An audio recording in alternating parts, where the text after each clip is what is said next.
Hey guys, so in this video I wanted to talk about some ways that you can recover from burnout, and I am speaking from a personal place because I have experienced burnout from my very first CNA job.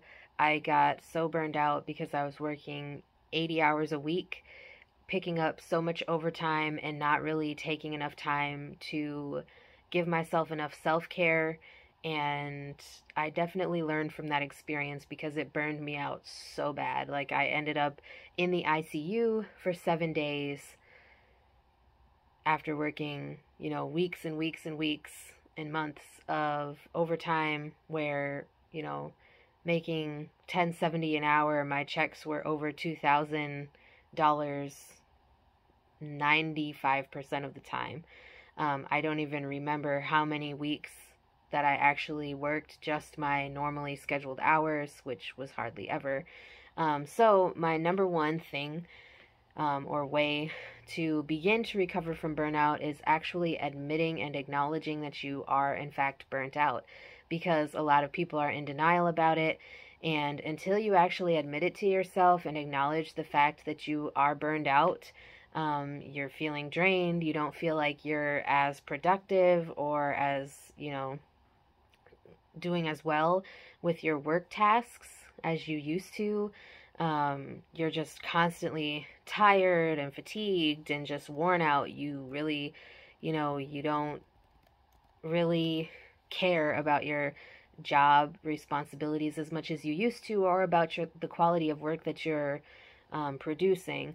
Those are all signs of burnout: chronic fatigue, insomnia, forgetfulness, impaired concentration and focus, increased levels of illness, loss of appetite, depression, and anger. So I would definitely, if it gets to a high enough level, I would recommend talking to a therapist or counselor to kind of get some help dealing with it, because sometimes it's just hard, to try to recover from burnout on your own, especially if you've been doing it for a prolonged period of time, which a lot of people in the healthcare field have been. It's just important to make sure that you have a support system that can help you.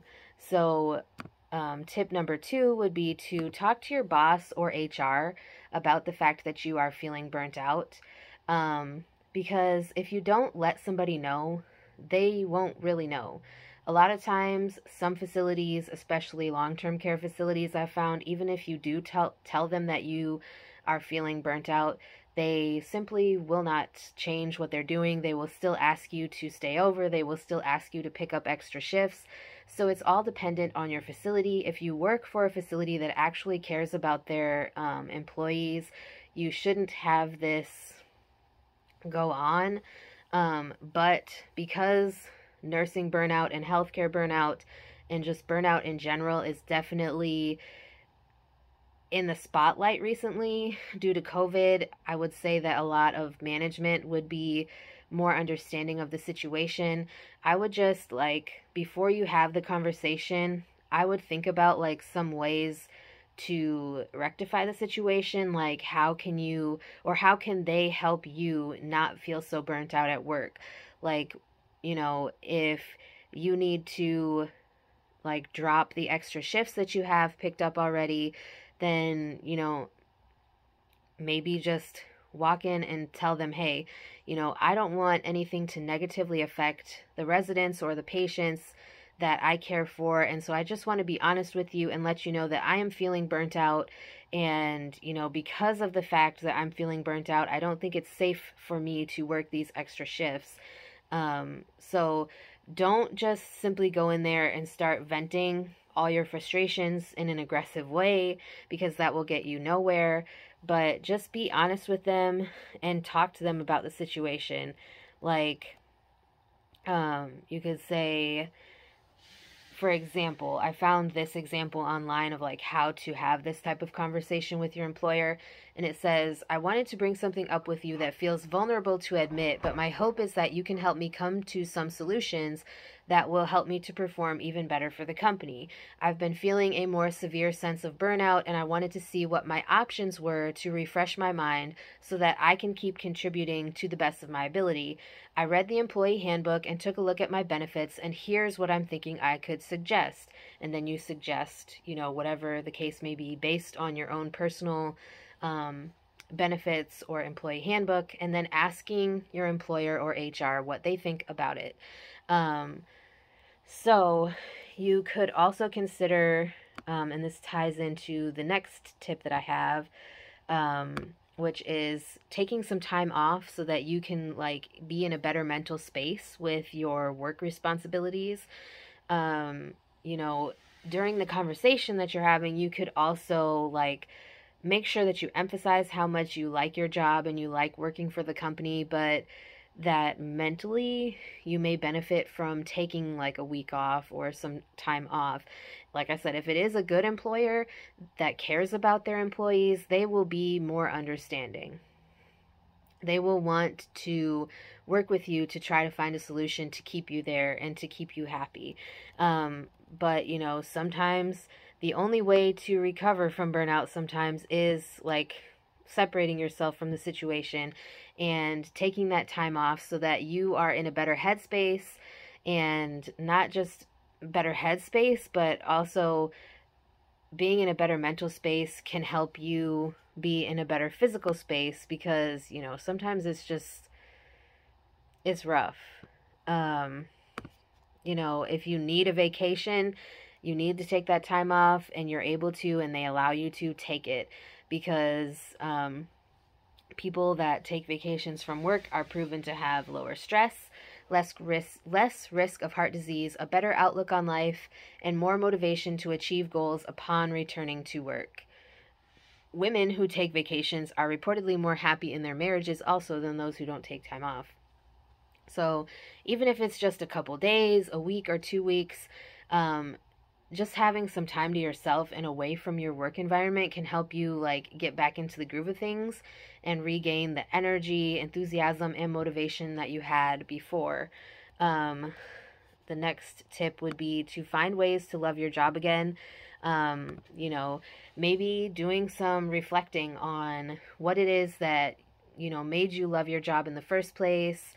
Once you have some time off, don't spend all of your time off from work thinking about work, but, just relaxing, spending time not worrying about work, distancing yourself from the stress of your job. Just think about the things that you're grateful for when it comes to your job, and I don't know, trying to shift your mindset from a negative space to a more positive space. And if you find that maybe you need to change jobs, then so be it.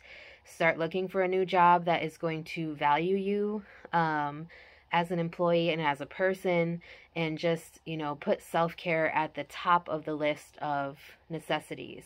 My next tip would be to know your limits. And, obviously from my own personal experiences, I didn't really know my limits, or I did, and, I was just I've told you guys so many times, I am a people pleaser, and I have a hard time saying no, and, that for that reason, I would just automatically say yes every time they ask me to stay late or do a double, come in early, pick up extra shifts on my days off. There were so many times that I just said yes because I either felt bad that they were going to be short-staffed if I didn't, that I would just say yes, or I was okay, so many reasons that didn't really matter. But when you're burnt out, it obviously makes it more difficult to make rational decisions. And my next tip would be, obviously, don't be afraid to say no, because once you know your limits, you need to stick to your limits. Don't allow them to make you feel bad for saying no to picking up an extra shift. And I will say, if you are someone who is new at the facility or is a new CNA, or a new healthcare worker, whether you're a nurse, medical assistant, whatever, don't pick up extra shifts right away. Even if you actually need the extra money, don't pick up extra shifts right away, because as soon as you start picking up extra shifts, they are going to be on you constantly, asking for you to pick up extra shifts or telling you, hey, we got extra shifts open, would you like some? You know, it's rough. And, you know, especially if you are someone like me who is a people pleaser and has a problem saying no already, it makes it harder to say no if you don't know your limits, and if you, you know,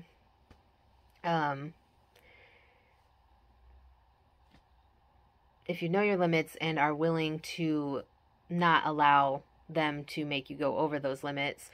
So, you know,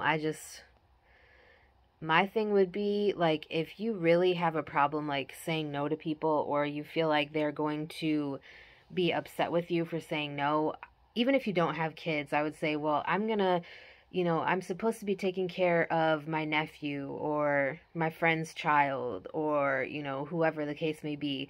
And so I need to make sure that I'm there for them. You know, letting them know that you have other responsibilities outside of work sometimes helps them, you know, kind of lay off a little bit. And you really shouldn't have to go to that level, because they should respect the fact that you said no. But some employers, some facilities will not do that. And let's see. The next tip I have is take time to unwind throughout your workday. Even if it's just something as simple as sitting down or going to the bathroom, because in healthcare, you know, your shift is so unpredictable. You could be running from the time you clock in to the time you clock out. Or you could have like a laid back shift where nothing's really happening other than like your normal stuff. You get your breaks and everything. Take time to unwind. Take your breaks. Take your 15-minute break. Take your lunch break. Take whatever breaks that your employer is supposed to be giving you. Don't work through your breaks.